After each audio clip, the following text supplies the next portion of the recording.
वो पहले प्राणी है जो पत्नी अपनी बेचते।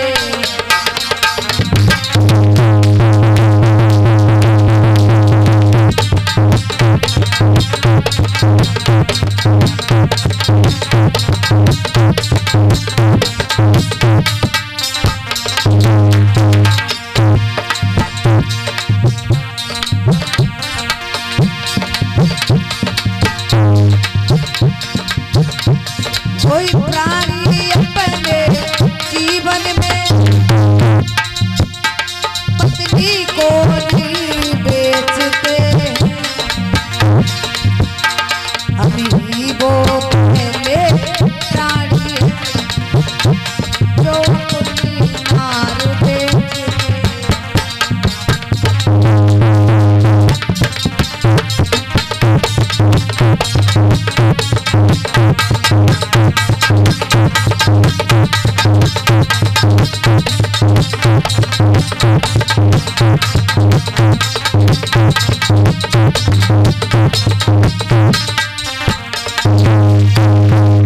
इस संसार में पहले पति वो हम ही होंगे जो अपनी पत्नी का अपनी आंखों के सामने मोल करा रहे हैं।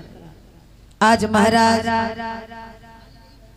तारा ने अपने पिया के सामने हाथ जोड़कर कहा कि थोड़ी देर बाद वहां पंडितानी आ गई। पंडितानी ने ब्राह्मण देव से पूछा, है ब्राह्मण देव इस सुंदर स्त्री का मोल क्या है? बोले इसका, हाँ, बोले इसका 20 बार सोना। पंडितानी बोली वैसे भी मेरे घर में कोई भोजन बनाने वाला है नहीं, तो मैं इसे ही खरीद लेती हूँ। आज 20 बार सोना दे करके रानी तारा को खरीद लिया। जैसे ही पंडितानी ने तारा का हाथ पकड़ा, तारा आगे को बढ़ी, पीछे से बेटा रोहितास ने अपनी मैया की साड़ी के चोर को पकड़ लिया। मैया मुझे तो अपने साथ ले चलो, मुझे छोड़ करके कहाँ जा रही हो?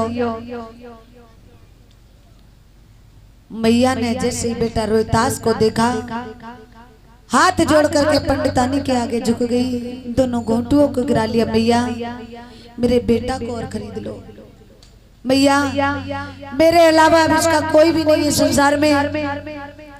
जितना इसका पालन पोषण मैंने किया है तो मैं समझती हूँ पुत्र का गम क्या होता है। मेरे बेटा को खरीद लो मैया, ये तुम्हारे घर में कुछ भी नहीं करेगा तो कम से कम समय से तुम्हें थोड़े से पुष्प चुन करके बाग से लाएगा, तो पंडित समय से पूजा पाठ करते रहेंगे।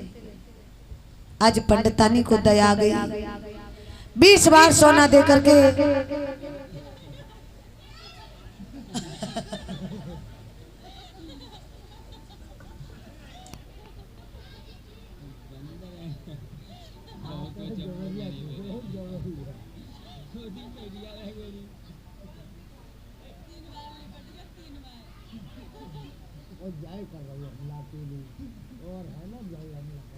यही ज्यादा शैतान है। क्या किया जाए, मांग ले भजन कवली से माफी।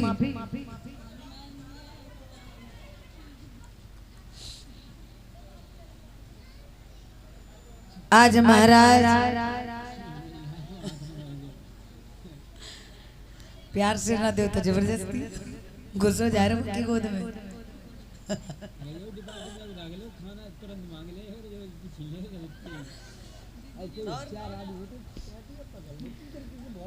आज महाराज तीनों प्राणी जब बिक गए, रानी तारा पीछे मुड़ मुड़ कर अपने पिया को देखती है।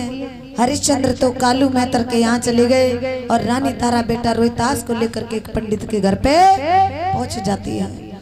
इधर कालू मेहतर ने आकर के हरिश्चंद्र को एक पसारी से मिला दिया और कहा भैया मैं हफ्ते में आकर के तुम्हारा हिसाब किताब कर दिया करूंगा, तब तक आप इसे राशन देते रहना।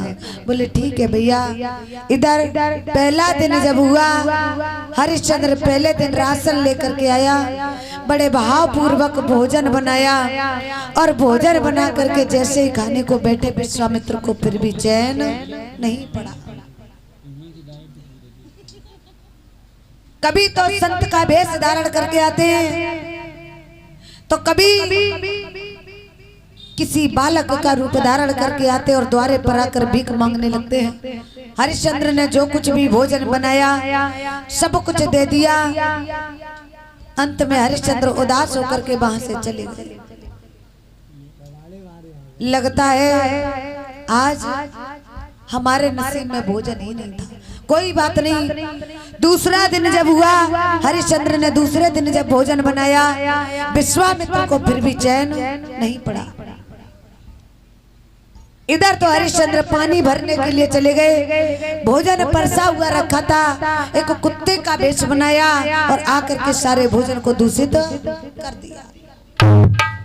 जैसे हरिश्चंद्र ने देखा, मन में संकल्प कर लिया कि शायद भगवान ये चाहते हैं कि हम भोजन ही ना खाएं, तो ठीक है, आज के बाद हम भोजन बनाएंगे नहीं तो खाएंगे क्या। परीक्षित महाराज धीरे धीरे समय व्यतीत होने लगा है। 21 दिन हो गए, भोजन का ग्रास पेट में नहीं गया है, शरीर दुबला गया है, आंखों के आगे अंधेरा छाने लगा है, कमजोरी पड़ गई है, चला नहीं जाता है। आज महाराज उसी बीच लौट करके कालू मेहतर आ गया। कालू ने देखा, पूछ लिया, अरे हरिया ये क्या हो रहा है? बोले क्या हुआ प्रभु? बोले जीवन में पहली भूल की है जो 20 बार सोना दे करके तुझे खरीदा है। घर में किस लिए रहते हो? अरे कम से कम ज्यादा कुछ नहीं कर सकते हो तो एक घड़ा जल तो भर सकते हो। आज महाराज जल भरने के लिए हरिया के हाथ में घड़ा को पकड़ा दिया। हरिश्चंद्र से हरिया बन गए। घड़े को लेकर के हरिया जब चले, पहुंच गए श्वेत नदी के पास में, वहां जाकर के जल भरने लगे। जल तो भर लिया परीक्षित महाराज, लेकिन शरीर दुबला गया है तो कोई घड़ा उठाने वाला वहां दिखाई नहीं पड़ता है। हरिया बैठे इंतजार करते हैं कि कोई आ जाए तो हमें ये जल की भरी गागर उठवा दे। लेकिन महाराज उसी बीच वहां परमात्मा की ऐसी कृपा कि तारा ही पहुंच गई। जब तारा वहां पहुंची, अपनी पत्नी को आता हुआ देखा, आंखों से कम झलक रहा है, तो पूछ रहे, हे देवी कौन हो तुम? जरा मेरी एक मदद कर दो। आज महाराज मदद करने के लिए जब तारा ने अपने पिया की आवाज को सुना तो पूछ लिया, कौन हो तुम? कौन हो? हरिया समझा कर बोले, तारा तुम? हाँ मैं। तुम यहाँ क्या कर रही हो? बोले महाराज मैं यहाँ जल भरने आई थी, लेकिन आप यहाँ क्या कर रहे हो? हरिया ने कहा, तारा मैं भी जल भरने आया था। तो क्या हुआ? बोले तारा शरीर दुबलाने के कारण आज ये घड़ा नहीं उठ रहा है, क्या मेरी थोड़ी सी मदद करोगी? और बोले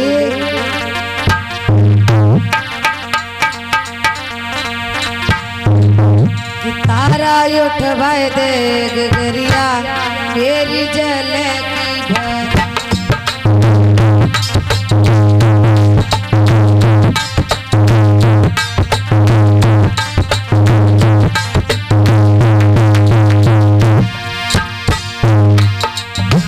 जल की भरी गोरी, जल की भरी बनिया गोरी, तारा उठवाए दे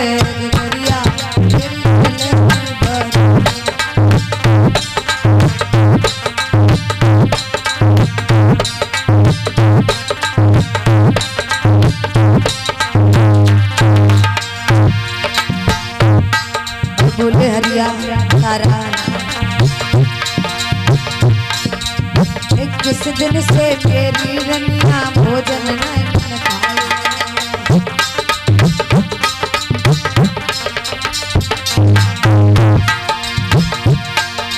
21 दिन से मेरी गोरी भोजन नहीं खाए।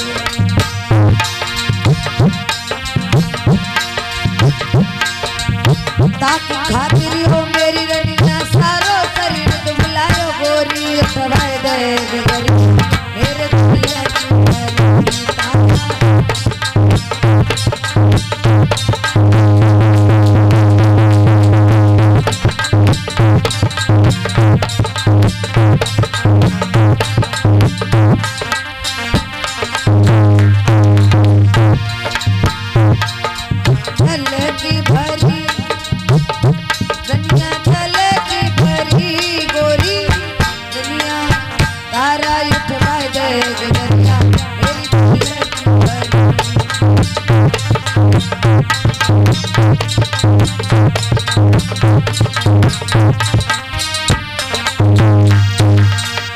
तारा कहने लगी क्षमा चाहती हूँ महाराज, मैं आपका घड़ा नहीं उठवा सकती। क्यों? क्योंकि आप एक सूतक का जल भरते हो और मैं एक ब्राह्मण का जल भरती हूँ। अगर मैंने आपके घड़े को छुआ तो मेरा धर्म नष्ट हो जाएगा। देख लो परीक्षित महाराज, वो पत्नी थी, पतिव्रता थी, बुरा वक्त जब पड़ा तो अपने पिया के साथ बिकने को तैयार हो गई, और आज जब घड़ा नहीं उठ रहा है तो धर्म को सामने लाकर खड़ी हो गई। कहती है महाराज, अगर मैंने आपका घड़ा छुआ तो धर्म नष्ट हो जाए। और इसी बीच में 50 रुपए भिजवा रहे श्रीमान नंदराम भैया जी, इनकी तरफ से आए हैं। दुआ करेंगे भगवान से भक्तों की हमेशा रक्षा करें। प्रभु से मेरी यही आशा व आकांक्षा है। बोले गोविंद भगवान की। तो आइए ज्यादा नहीं, एक लाइन बोलते हैं, उसके बाद आगे भगवान की पावन कथा।